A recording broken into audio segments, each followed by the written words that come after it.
Resto aggrappata di miei sogni alla routine di questi giorni. Le sequenze di sto film sono storie in cui ti infogni e ti confondi. Vivremo ogni attimo, ma come fosse l'ultimo. Poi tutti a testa alta avanti il prossimo, nel centro del mirino, nelle mani del destino. Lo schifo che ci avvolge qui, troppo suggestivo. Schivo, tra il mio mondo e il vostro. La mia testa lascia inchiostro un altro botto, un altro morto, un altro mostro, un altro posto. Pronto per l'assedio, restano le ceneri, la paura e il tetro. Qui metro dopo metro, ognuno col suo credo. Un terrorista che il furore ha reso cieco. Resta in piedi, non mi siedo perché dovrei stare calmo. Dicono di farci il calma tra le fiamme di st'inferno. Ci stiamo bruciando, è il fuoco dell'eccesso, la lussuria sol del sesso, la fame ed il successo, tutti nello stesso gesso.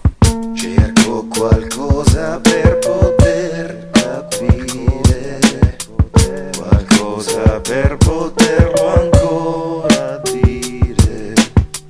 In fondo è solamente andato avanti, il tempo che ricorda assieme a questi anni in cui eravamo con i sogni in giro. In questo film che sembra così vero, in questo film è un territorio ostile su cui vite e dire che non basta. Gira a capoverso, chino dentro una tempesta. Ti do un elenco di ragioni per la quale vale un continuare a starci. Seguo la mia mole, navigo imperterrito, indico un metodo d'acciaio. Risalire in cima mentre il fondo resta buio. Notti di gennaio senza luce che ti stringe, rotto da un silenzio di un applauso senza legge.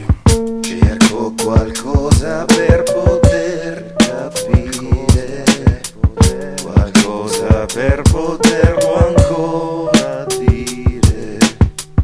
In fondo è solamente andato avanti, il tempo che ricorda assieme a questi anni in cui eravamo con i sogni in giro.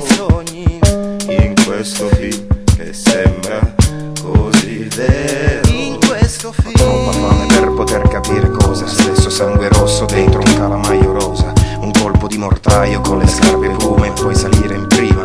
Cade via giù tutto, sangue infetta i giochi d'artificio. Sudore sulle cantiere e sopra un edificio. Sotto il sole, tanto male, stretto come un dito nel tuo culo. Col pensiero in altalena, forse il mio destino li ha abbracciato col passato.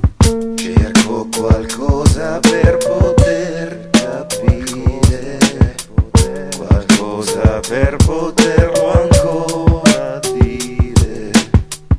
In fondo è solamente andato avanti, il tempo che ricorda assieme a questi anni in cui eravamo con